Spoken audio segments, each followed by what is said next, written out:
ఒక మంచి వ్యక్తిని దేశ రాష్ట్రపతిగా ఎన్నుకోవాల్సిన అవసరం ఉందని తెలంగాణ ముఖ్యమంత్రి కేసీఆర్ అన్నారు. రాష్ట్రపతి ఎన్నికల్లో విపక్షాల తరపున బరిలోకి దిగిన యశ్వంత్ సిన్హా ఆ పదవికి అన్ని విధాలా అర్హులని అన్నారు. అడ్వకేట్గా తన కెరీర్ను ప్రారంభించిన యశ్వంత్ సిన్హా ఆ తర్వాత ఐఏఎస్ అధికారిగా, కేంద్ర ఆర్థిక మంత్రిగా, విదేశాంగ మంత్రిగా అన్ని పదవుల్లో అద్భుతంగా రాణించారని చెప్పారు. ఆర్థిక, విదేశాంగ శాఖలకు సమర్థవంతంగా నిర్వహించారని కొనియాడారు. రాష్ట్రపతిగా యశ్వంత్ సిన్హా గెలిస్తే దేశ గౌరవం మరింత ఇనుమడిస్తుందని చెప్పారు. హైదరాబాద్ నెక్లెస్ రోడ్లోని జలవిహార్లో యశ్వంత్ సిన్హాతో కలిసి టీఆర్ఎస్ పార్టీ ఎంపీలు, ఎమ్మెల్యేలతో కేసీఆర్ సమావేశమయ్యారు. ఈ సందర్భంగా ఆయన ప్రధాని మోదీపై తీవ్ర వ్యాఖ్యలు చేశారు. మోదీ పాలనలో ప్రతి రంగం తిరోగమనంలోకి వెళ్లిపోయిందని కేసీఆర్ అన్నారు. చైనాతో పోల్చితే మనం ఎక్కడున్నామని ప్రశ్నించారు. తాను వ్యక్తిగత విమర్శలు చేయడం లేదని, నిజాలే మాట్లాడుతున్నానని చెప్పారు. శ్రీలంకలో మోదీ ఒక సేల్స్ మెన్ మాదిరి పనిచేశారని విమర్శించారు. తాను తినను, ఎవరిని తిననివ్వను అని చెప్పుకునే మోదీ ఎవరి కోసం సేల్స్ మెన్గా మారారని ప్రశ్నించారు. స్వదేశీ బొగ్గును కాదని విదేశాల బొగ్గును కొనాలంటూ రాష్ట్రాలపై ఒత్తిడి చేస్తున్నారని మండిపడ్డారు.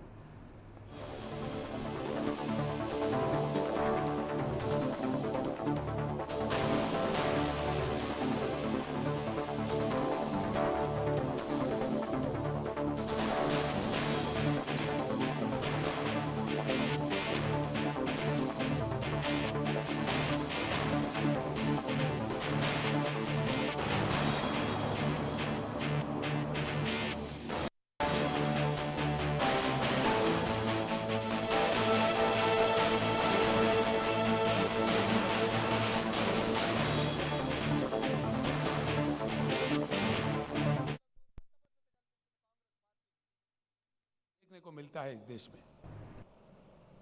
आप हावी है, आप प्रहार कर रहे हैं। जो आपके विरोध में बोलता है उनको सताया जाता है।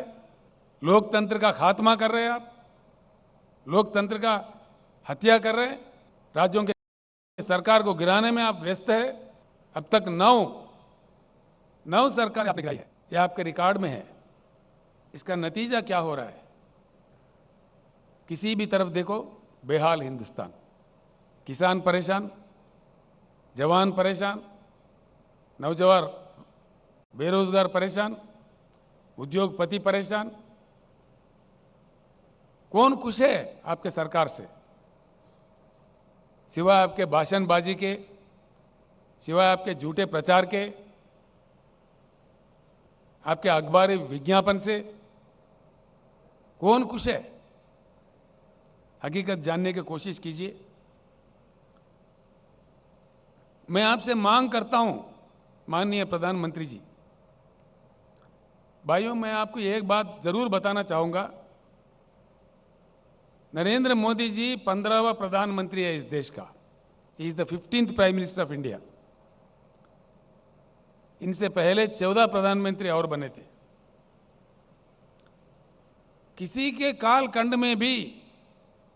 भी कालखंड में देश का मान मर्यादा इतना नहीं गिरा जितना आपके कालखंड में गिर रहा है। प्रधानमंत्री जी, आपके नारा है भाषण शुरू करने से पहले भारत माता की जय। अगर आपके नारा में सही दम है, आपके रगों में बहता हुआ खून में एक बूंद में भी ईमानदारी है, सच्चाई है, तो एक बात मैं सवाल कर रहा हूं, उसका उत्तर दीजिए। कल के सभा में देश के सामने बताइए कि आपके खिलाफ किस प्रकार का जन आंदोलन चल रहा है श्रीलंका देश में, क्यों चल रहा है? आपने श्रीलंका जाके प्रधानमंत्री का रोल नहीं निभाया, बल्कि एक छोटा सा व्यापारी का सेल्समैन बन गए थे। आप देश का अपमान किए। नतीजा, श्रीलंका का जनता टूट पड़ी है श्रीलंका के रोडों पे। यह शोभा देता है हमारे देश को? अंतर्राष्ट्रीय स्तर पर देश को सर झुकाना पड़ रहा है आपके कारनामों की वजह से। क्या यह सच नहीं है? आपके मंत्री लोग, आपके प्रवक्ता लोग, आप खुद भी गला फाड़ फाड़ के बड़े ऊंचे आवाज में बोलते हो। क्यों चुप्पी साधे हुए है श्रीलंका के मामले में? कोई सरकारी प्रवक्ता अपना मुंह क्यों नहीं खोल रहा है? और आप अपने आप में खुद में क्यों नहीं बोल रहे इस बात में, क्यों चुप्पी साधे हुए हो, क्या वजह है इसके? और इससे बड़ी चीज क्या हो सकता है? श्रीलंका पार्लियामेंट कमेटी के सामने श्रीलंका इलेक्ट्रिसिटी बोर्ड के चेयरमैन बयान दिया दुनिया के सामने खुलेआम कि भारत के प्रधानमंत्री के दबाव के कारण हमने ये कॉन्ट्रैक्ट किसी हिंदुस्तानी व्यापारी को दिया। आपका और एक नारा था जब आप प्रधानमंत्री बने थे, मेक इन इंडिया। मैं पूछ रहा हूं माननीय प्रधानमंत्री जी, कुछ नतीजा मिला इसका?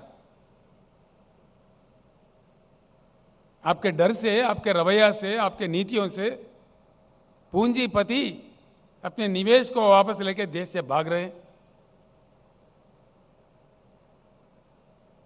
भूतपूर्व केंद्रीय सरकारों के गलत से पहले हमारे देश से बहुत सारा ब्रेन ड्रेन हुआ। अब आपके कालखंड में आज निवेश का ड्रेन हो रहा है। लाखों करोड़ विथड्रा करके विदेशों में जा रहे हैं। मेक इन इंडिया में लोग नहीं आए, मेक इन इंडिया में कुछ नहीं हुआ, ये तो झूठ था, बिल्कुल झूठ, सफेद झूठ। हुआ ही क्या है? कल के भाषण में बताइए क्या हुआ मेक इन इंडिया में से? कुछ आया देश में या कुछ गया? कितने भारी उद्योग चले गए,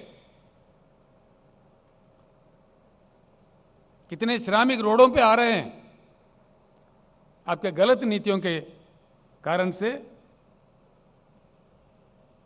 तुलना कीजिए, अगर आपके पास बुद्धि की कमी है तो सीख सकते हैं।